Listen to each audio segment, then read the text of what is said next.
reaching out to the YouTube world to do a video on our upcoming 2020 breedings. So, as many of you know, I did breed Velocity to Batista. We did an artificial insemination because the last time that I let them natural breed, she was receptive to the male, I think way before she was actually ovulating. And then whenever she was actually ovulating, I don't know what happened, but Batista just couldn't get it. I mean, I tried to let them, but for whatever reason, for days, they didn't connect. And then way after the fact, when I thought she was out of heat, they connected. So I do believe that I missed that window that time. So this time, I went in, I had her tested through my vet, her hormones tested. We know for sure that we got it on the right time. And so I do believe that she probably is pregnant. So that's one of the breedings that we've got going down. Blondie has been bred to Batista. They bred yesterday and they bred the day before that. That breeding I did by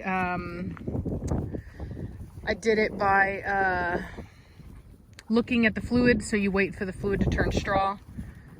Hold on, this wind is, I don't know where my microphone is. Let me try to get out of the wind.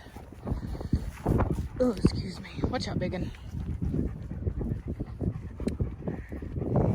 See if that'll help. It's a little better. Okay. So, did breed Blondie and Batista. I'm not keeping anything out of that litter, but it is pretty much reserved. There might be a couple female spots. I don't remember. If we have more puppies than I have deposits on, then obviously you might want to jump on that litter. And I actually do believe that I might even have a couple spots on my Velocity litter for females as well. After that, we're going to be breeding Belladonna when she comes back into heat. And I don't know who I'm going to breed her to yet, so keep that in mind. Don't know. Most likely it'll be, yeah, I don't even know. I don't even want to go into that. I mean, there's a male in New York I might use from the same breeder I got Batista from. There is another male in North Carolina from Custodianos, which is where I got Valak and Vitani from. And I think that's about it that I could use. I don't think that this guy is going to be old enough yet, even though I would love to. I don't think he's going to be old enough yet. That would be awesome. So, Cashmere, no. Come back over here.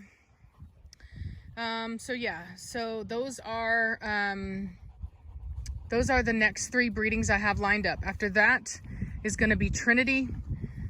She's in Virginia right now with Sprezzatura Cane Corso with Reese. And she's supposed to be getting her health testing done pretty soon. I already paid for it. We're going to do her OFA prelims, hips and elbows. And then so long as she passes, she'll be bred to Achilles. That'll be in the fall. And then we'll probably do a repeat of Blondie at that time, probably in the winter. And if Velocity is actually pregnant and she has a successful litter of puppies, we'll also do a repeat of her breeding. And pretty girl. I'm trying to think. Cashmere, no, she's being spayed. We're not breeding her anymore. We are going to be breeding Preacher to this female named Aria soon, actually. That'll probably be in the summertime. I've got first pick on that litter, most likely first pick female, I think is what I'm taking off of that. And they are taking deposits on that litter. And then another breeding is is Batista and Melina. And Melina is over at Sprezzatura Cane Corso. That is going to be, I'm going to warn you now, that is not for just an average pet owner. They are going to be very, very serious dogs. You guys saw my video where I was reintroducing Giovanni. He is, Batista is no joke. He's a very serious dog, and so is Melina. She's a very serious dog. They're both pretty stubborn, and they're both very dominant. And you really have to be, you know, a very experienced owner of dominant breeds to have these guys. We really prefer that they go to working homes because or people that just, you know, are really on their spot. You cannot, they are not service dog material. They're not really, you know, they're not the kind of, you know, they're not companion, like where you sit at home and you're just, your dog lays on the couch with you. That is not what these dogs are. They will destroy your home and your house. You know what I mean? They'll drive you mad. You know, they're going to have high energy for a Mastiff, and they're destructive. You know what I mean? If you don't let that energy out, they're destructive. Hey, Admiral, get out of that. Get over here. Good boy, Culture. Good boy. Good boy. Yeah. So, good boy. Yes, you are. You're a good boy. Yes, you are. You're a good boy. Yes, you are. So anyway, so yeah. So very serious breeding. Limited deposits left on that breeding. I'll be keeping something off of that as well. But yeah, you just need to be aware that they're going to be huge dogs. I mean, very, very, very big dogs.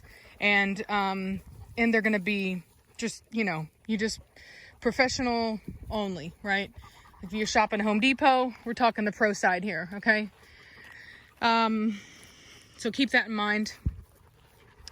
Other than that, I think that's pretty much all that we've got planned for this year. So, yeah, let me know if you're interested. Please submit an application on my website, and then you need to follow up with a phone call, okay? If I don't answer, don't leave me a voicemail. There's all these robo-call people. They call all the time. I looked it up online, and apparently there's just like a influx of these like healthcare scams going on. And they've been hitting up everybody's phones. And even though I have them blocked, they still leave voicemails. And so it's just like, I'll get like tons of them every day. Cashmere, leave it. So anyway, so... don't leave a voicemail, just call back. You know what I mean? Sometimes I'm on the phone, I get a lot of phone calls, people needing training advice, things like that. Maybe I'm interviewing somebody. So just keep that in mind. Pretty girl velocity. So just, yeah, call back if I don't answer. Shoot me a text. You can schedule a time to call if I'm not answering. And get on the list. You know, keep in mind, no breeding rights unless you're already a professional breeder. You don't have to have been a professional breeder in this breed. If you've shown dogs, if you've titled dogs, if you're, you know, responsible breeder, if you know how to identify good structure faults, then, you know, we welcome you in. Just nobody that's just trying to make a buck. You're a novice breeder and you're just like, you know, wanting to breed a dog because, you know, you just want to. Like, we're not doing that. So, people always ask me why. Well, the reason why is because that's how you get an overpopulated breed like pit bulls. You know what I mean? When I was breeding pit bulls through ADBA had no way to limit registration, and so everybody and their mama would buy the dogs and breed them.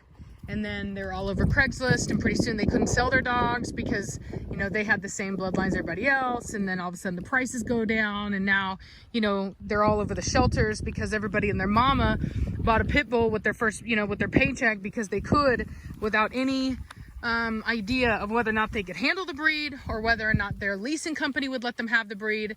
And then the apartment finds out, and they're like, you got 24 hours to get rid of this dog, or we're going to charge you $25 a day. And it's like ridiculous. So we're trying to do our part to make sure that less dogs end up in shelters. That's why. It's not about being mean. It's not about cornering the market for ourselves. It's about being responsible.